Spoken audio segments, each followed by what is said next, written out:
गुरुग्राम जैसे रिहायशी शहरों में अब घर सिर्फ 1.5 लाख रुपए में मिलने वाला है।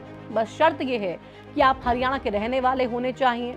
इसके बाद आपको 1.5 लाख रुपए में गुरुग्राम में फ्लैट लेने के लिए रजिस्ट्रेशन करना पड़ेगा। फिर सरकार एक ड्रॉ निकालेगी।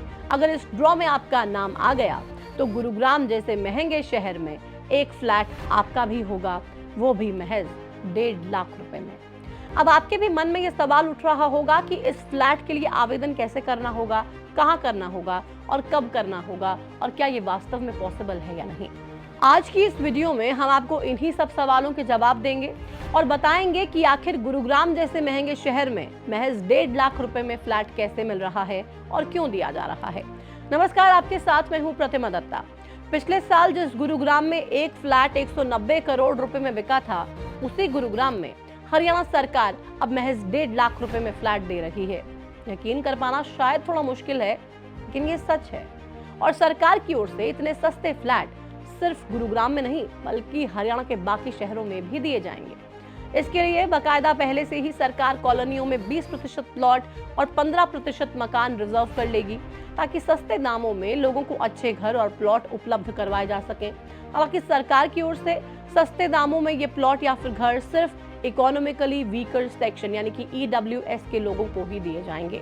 इकोनॉमिकली वीकर सेक्शन यानी कि EWS के लोगों को घर का सपना पूरा करने के लिए हरियाणा सरकार ने नई EWS पॉलिसी 2025 को लागू कर दिया है। ये नीति Haryana town and country planning विभाग की ओर से तैयार की गई है और इसे लागू करने की जिम्मेदारी हाउसिंग फॉर ऑल विभाग को दी गई है। इसी पॉलिसी के तहत अब गरीब और आर्थिक रूप से कमजोर परिवारों को महंगे शहरों में सस्ते दामों पर घर उपलब्ध करवाए जाएंगे। सरकार की इस नीति से प्रदेश के लाखों गरीब परिवारों का शहरों में अपने घर का सपना पूरा हो पाएगा। ये नीति उन लोगों के सपनों को पूरा करेगी जो सालों से आर्थिक तंगी के चलते किराए के मकानों, झुग्गियों या फिर अस्थायी कमरों में रह रहे हैं। लेकिन अब सवाल यह है कि इस नई पॉलिसी का लाभ गरीब और आर्थिक रूप से कमजोर लोग कैसे उठा सकते हैं और कैसे उन्हें महंगे शहरों में सस्ता घर मिल सकता है। तो चलिए अब आपको इस पॉलिसी के बारे में सब कुछ विस्तार से बताते हैं।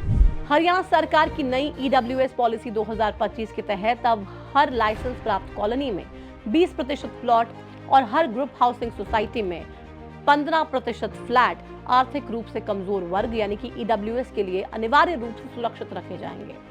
वहीं इन कॉलोनीज में EWS को मिलने वाले प्लॉट्स का साइज 50 से 125 वर्ग मीटर तक रहेगा। फ्लैट 200 से 400 वर्ग फुट के होंगे। प्लॉट की कीमत 600 रुपए प्रति वर्ग मीटर और फ्लैट 1.5 लाख या फिर 750 प्रति वर्ग फुट के दर पर दिए जाएंगे। इसके अलावा रही बात फ्लैट या फिर प्लॉट के लिए आवेदन करने की, तो इसके लिए हाउसिंग फॉर ऑल विभाग की ओर से पात्र लोगों से आवेदन मांगे जाएंगे। पात्र व्यक्ति यानी कि जो भी एलिजिबल होंगे 10,000 रुपए देकर इसके लिए अप्लाई कर सकते हैं। आवेदन आने के बाद ड्रॉ के जरिए प्लॉट और फ्लैट्स दिए जाएंगे।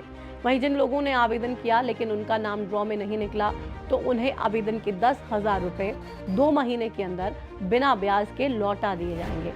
हाँ, अगर किसी भी कारण से पैसे मिलने में 6 महीने से ज्यादा की देरी होती है तो ब्याज के साथ पैसा वापस लोगों को दिया जाएगा।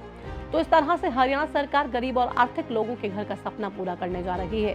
सरकार की ये योजना बेशक बहुत ही बेहतर है और गरीबों के हित में भी है, लेकिन अक्सर ये देखा जाता है कि इस तरह की योजनाओं में घोटाले और गड़बड़ियां खूब सामने आती हैं। अब इस योजना में भी इस तरह का कोई घोटाला या गड़बड़ी ना हो, इसके लिए भी सरकार ने कुछ नियम और शर्त पहले ही तय कर दिए हैं। शर्त यह है कि EWS के तहत घर पाने वाले व्यक्ति को घर कम से कम 5 साल तक ना तो बेचना पड़ेगा, ना ही किसी को ट्रांसफर करना होगा। अगर कोई इस शर्त को तोड़ता है तो उसे 100% जुर्माना यानी कि जितने का घर मिला था उतने का ही जुर्माना भरना होगा। इसके अलावा एक ही व्यक्ति एक से ज्यादा घर ना ले सके, इसके लिए सरकार ने सभी आवंटन को आधार कार्ड और परिवार पहचान पत्र से जोड़ दिया है। अब देखा जाए तो सरकार ने अपनी ओर से अभी तक तो सब कुछ ठीक ठाक तरीके से करने की कोशिश की है। इस पॉलिसी को भी इसी समझ के साथ तैयार किया गया है, लेकिन इस पॉलिसी में कितनी पारदर्शिता रहती है और गरीबों को कितनी जल्दी कितना ज्यादा लाभ मिल पाता है, ये तो आने वाला समय बता पाएगा और तमाम चीजें उस पर ही निर्भर करती हैं। लेकिन हम आपको इससे से जुड़ी एक और जानकारी के बारे में बता देते हैं जो आपको बहुत काम आएगी। दरअसल हरियाणा सरकार ने इस EWS 2025 नीति में किराए पर आवास योजना यानी कि रेंटल हाउसिंग स्कीम का प्रावधान भी जोड़ दिया है। इसके तहत सरकार फैक्ट्री कर्मियों, प्रवासी मजदूरों, सफाई कर्मचारियों और कम तनख्वाह में घर चलाने वाले परिवारों को सस्ते दाम पर किराए में रहने के लिए घर भी उपलब्ध करवाएगी। बहरहाल राज्य सरकार का ये कहना है कि नई ईडब्ल्यूएस नीति हाउसिंग फॉर ऑल के लक्ष्य को पूरा करने की दिशा में एक ठोस कदम है, जिसका सिर्फ एक ही उद्देश्य है, वो ये है कि शहरों में घर अब सिर्फ अमीरों की पहुंच तक सीमित ना रहें, बल्कि हर मेहनतकश, हर कर्मचारी और हर जरूरतमंद परिवार को भी अपना घर मिल सके। अब देखा जाए तो सरकार का ये फैसला वाकई गरीबों और आर्थिक रूप से कमजोर लोगों के लिए एक बड़ा वरदान साबित हो सकता है, क्योंकि आजकल घरों के दाम जिस हिसाब से बढ़ रहे हैं वो आम आदमी की पहुंच से कोसों दूर हो चुके हैं। शहरों में तो हाथ भर जमीन भी लाखों करोड़ों रुपए में बिक रही है, जिससे इन शहरों में घर बनाकर रहना या फिर खरीदना हर किसी के बस की बात नहीं रह गई। ऐसे में सरकार का ये फैसला वाकई लोगों के सपनों को पूरा कर सकता है, बशर्ते लाभ पात्र व्यक्ति तक ही इसका लाभ पहुंचे। आपको सरकार का ये फैसला कैसा लगा और आपको लगता है कि इससे कितना बेनिफिट हो सकता है? और अगर आप घर लेना चाह रहे हैं, कब से कोशिश कर रहे हैं लेकिन बजट बन ही नहीं पा रहा है, तो क्या इस स्कीम में आप अप्लाई करेंगे? कमेंट सेक्शन में जुड़िए और बताइए। इस वीडियो में फिलहाल इतना ही। नमस्कार।